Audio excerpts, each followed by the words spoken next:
Howdy, howdy, y'all. What's going on? Today is leg day, and since, still dealing with my back thing, I'm getting a lot better, and I'm finding out more ways to kind of deal with it, because I'm getting closer and closer. I'm on, week 3, and I got week 3 and 4, and 4.5 to 5 weeks, and I'll be fully recovered.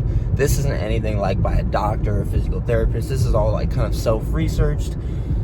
So, in this case, where if I'm not able to, still do RDLs or barbell rows, if I really ever wanted to do those, or, hyperextensions of my back, then I'll be going to physical therapy. Just letting you guys know a little update, because I know maybe some of you guys who watch my videos are like, he hasn't done, RDLs, because that's all I've been thinking about. It's man, I haven't been able to do, barbell rows or, RDLs, which is what I was getting really good at. I was getting really heavy weight on compared to what I was doing for RDLs.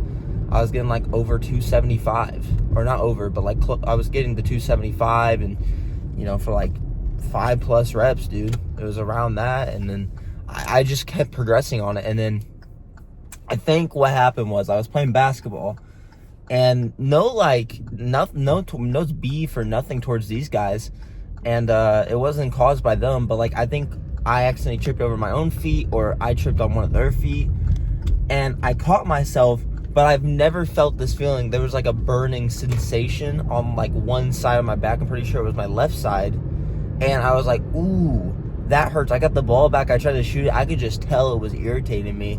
And then after it stopped irritating me for 2 minutes, it just stopped completely. There was no pain at all. And then the next day there was pain and stuff, and then I thought it was just whatever pain. I've had this pain before, and I've had it one time where there was a time I couldn't even get out of bed, dude. I got passed out almost getting to the bathroom to go take a piss one time because how bad it hurt. That was one of the worst pains of my life, dude. But this is just more annoying than anything, because I know I'm smart enough to know that okay, I'm injured, I shouldn't train this. I'm not just hurt, I'm injured. I'm not gonna train this and then I can get back into it. But before, what I was doing was okay, I've been off this for a week or two. Let me get back into the exercises. And I did 185 just fine on RDLs, and it went up to 225.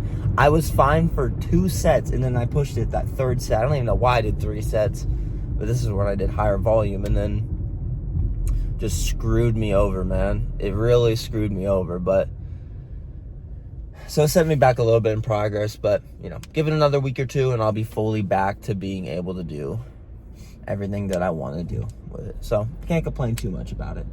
But today's plan, leg pressing. Leg pressing. What else is there? Leg extension, hamstring curls, calf raises, which I will do first. So calf raises, leg press, leg extensions, hamstring curls, abs of some sort, which you guys will never really see. But all I do for abs currently with this back thing, so if you're a guy, whatever, who's in my current situation where it's pain by your tailbone, right above your ass, and it goes to your back and stuff.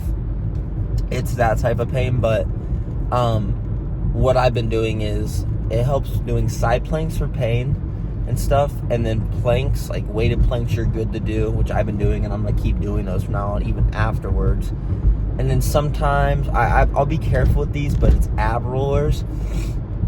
And the thing is, saying kind of don't do ab rollers, but I don't go all the way down. I just keep constant tension on the half range of motion, so I'm still getting a different variation of exercise other than planks. And then I think they're called dead bugs or something, and it's just where you're laying on your back, you're kind of touching if you have your right hand, you're trying to touch your left knee, left hand touch your right knee.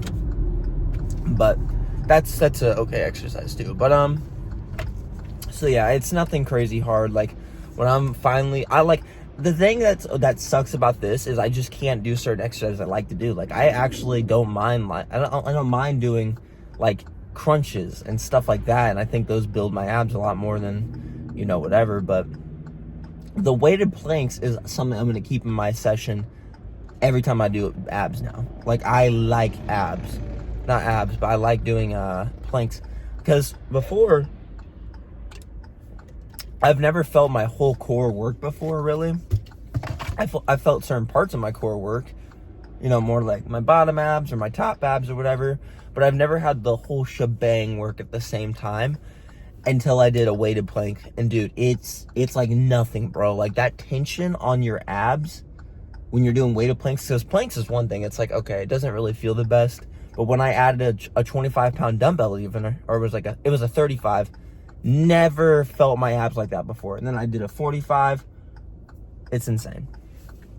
So I recommend, if you're like not really feeling your abs when you're doing ab work, or if you're just kind of like in the current situation where I am, where I can't really do like, much kind of like anything where like I'm leaning forward too much or arching too much, then I definitely recommend doing weighted planks.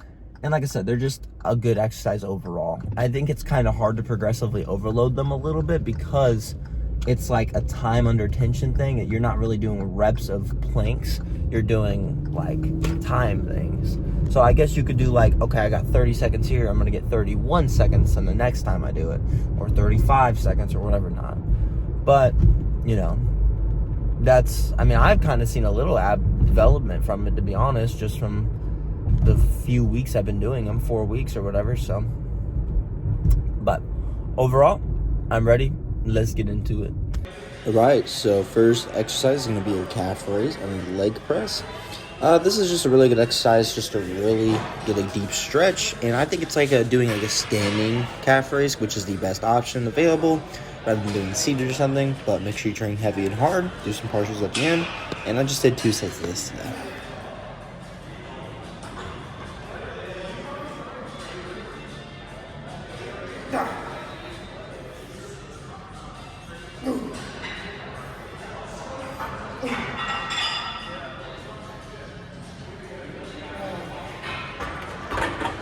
Now we have a quad dominant exercise because my feet are lower on the platform. As you see, the back part of my foot, the heel, is off the platform. Make sure you're going slow and controlled on the way down. Get a deep stretch and a good squeeze at the top.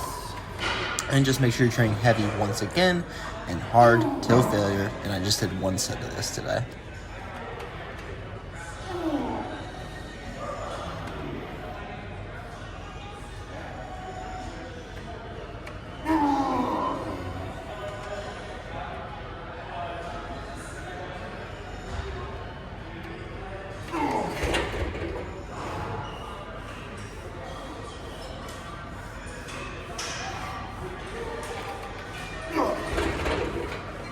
Now we're going to be working on the quad again. We're going to just be doing 1 set of this today.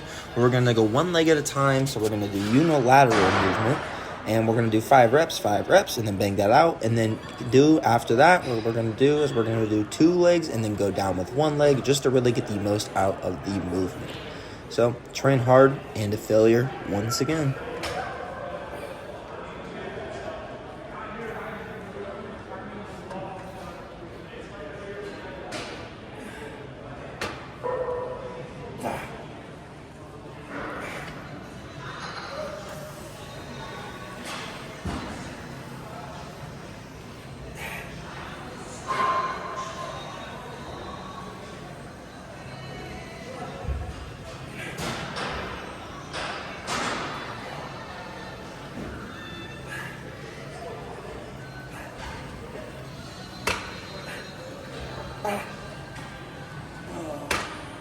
Now we're going to be doing hamstring curls for the hamstrings, obviously, and make sure you lean forward on the platform to get the best stretch available. Make sure you drive down explosively by getting the best squeeze available. Train heavy and hard once again, as always, and we train 2 sets of this today.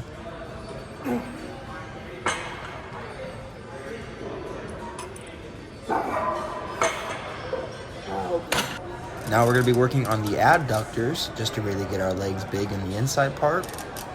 And we're going to be just doing 1 set, doing 1 leg at a time, because most of these machines, I think for a lot of people, they're pretty easy to do max stack on. So if you have that same issue, just put 1 leg above the platform kind of leg thing. I know it's a little bit hard, so you kind of like go on your toes when you do it, but it's just a really good exercise just to get the overall width of your leg growing.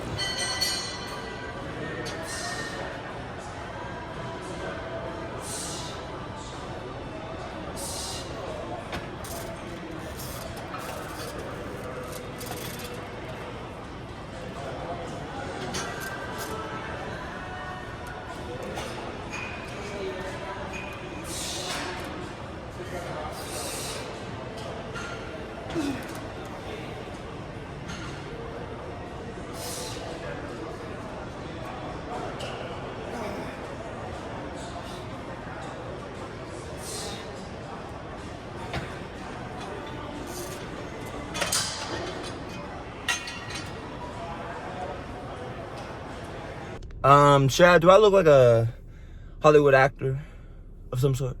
No. But today was a good day for leg day. It was a great time.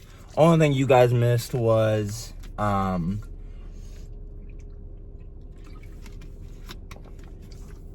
almost choked on that damn body armor. Because now that would have been tragic. But only thing you guys missed today was for my planks. What I do is I do like one big all out set where I go one set of however many seconds, and then I do I don't want to take the 45-pound plate off me because it's my shoulder health is not that good, so already getting it on my back is difficult by myself, so I don't want to take it off. So what I do is I really don't rest, because how are you going to rest with a 45-pound plate on your back? That's not really going to happen. But what I'll do is I'll do however many seconds, and then I'll wait about 10 seconds, and then I'll do like 15 seconds in my head count of, whatever, and then I'll drop it again, wait another 10 seconds, do another 10 whatever seconds. So it's basically all out. I'll do like a minute 10 seconds, whatever, plank hold with a 45-pound plate on my back. And then I went to dead bugs. Well, I did those first to warm up. And then the last thing I did was one set of like 8 reps of an ab roller, and I just did it with constant tension, not to failure or anything. Because the one thing I'm treating my abs lately, other than the planks, is since like the more things like ab rollers that I'm not really supposed to be doing at full range of motion just yet, I'm not going to train that to failure. I'm just going to train, I hate using the word RPE because it's so stupid. Like, why would you not train a failure on basically everything? It's understandable for certain things, but, yeah, like, I just don't want to, like, go too far down and mess up my back, because that's, like, the one thing. It's, like, just don't go too low on the exercise. So I'm, like, going to, like, the half to, like, 3/4 of the way, and it's just constant tension. And then I really squeeze my abs when I'm like all the way up. Great exercise. But so that's the one thing you guys missed, was just abs. But other than that, and maybe a couple sets of whatever, but most of the stuff that you guys see is the full workout. So don't think you're missing out on too much, because like the thing about abs is, especially because I can't really do much cool ab stuff, like I can't do like even hanging leg raises or anything. I don't want you guys to get like bored. You could say, oh, but just watching people work out's boring. Shut up, dude. Shut up, dog. I know you watched Sam Sulek at one point. But yeah, man, now cardio is going to be basketball for 15, 25, whatever, how long, and then yeah, man, nothing else to it really.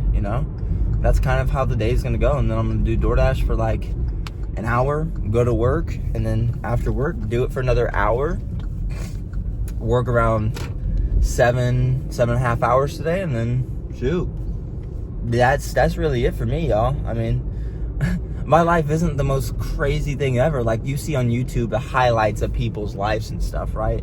And that's cool, and they make their lives cool, but like, I wouldn't want to be like a Mr. Beast production for gym content. We can leave that to Will Tennyson and Jesse James West, right? I like raw, like Rich Piana, Trent Twins somewhat, but they have like a lot of edits and loud music and stuff. But like, I like the Sam Suleks, the Rich Piana, where it's just kind of just raw footage, bro. Because I mean, for one, I think it's more personal that way, that you kind of get to see, like, I don't know what you want to say, like the ins and outs of my day, kind of. You don't really see my day, but you get to see like this aspect of me, right? And this is just raw Eli, raw Elijah. There's nothing else to it, So I would much rather not put on a mask and a persona for you guys, because for one, with a lot of people, I don't know anybody personally like this, but I know like YouTubers who've talked on podcasts and stuff, and they talk about people they know or they've had the done mask and they hate it. Like, why would you want to just not act like yourself on camera? That sounds so much less work than, hey guys, it's leg day today, yippee-ki-yay, or, just like, I don't know, man. Just authenticity also doesn't annoy me. Like, when I see, like, I don't get annoyed by Mr. Beast content. I don't ever really watch it unless, like, a YouTuber reacts, like a Joe Bart reacts to it or something. But, like, if I ever get on a video and like, the guy is just over the top annoying. I think I click off immediately because it's like almost like you're talking to a kid, right? Like you kind of put on like a Disney accent, like, hello guys, or hey guys, today we're gonna be collecting 100, whatever. I don't know, but you kind of get my point, right? It's just authenticity, however you say that word. That's authentic. I don't know how to say authenticity, but I just view that so much, for one, more relatable, because if I can't relate to the guy, I don't want to watch him. Like the Trent Twins, a lot of you guys might not relate to the Trent Twins, but I kind of can, because I love that high intensity training. That like, that's why I like watching like Larry Wheels, edits and stuff, because they're so high testosterone, right? And then you have another guy like that Sean guy on TikTok. He's relatable too, because just the way he lives, I like want to inspire to be like that. Also, just that kind of quiet, nonchalant kind of like, he's barbell rowing 3 plates, holding at the top for a couple seconds, and then just has no expression on his face. Like, that's like some samurai shit, man. That's cool. But other than that, y'all, time for me to go do a little cardio, and I'll see y'all later. Goodbye.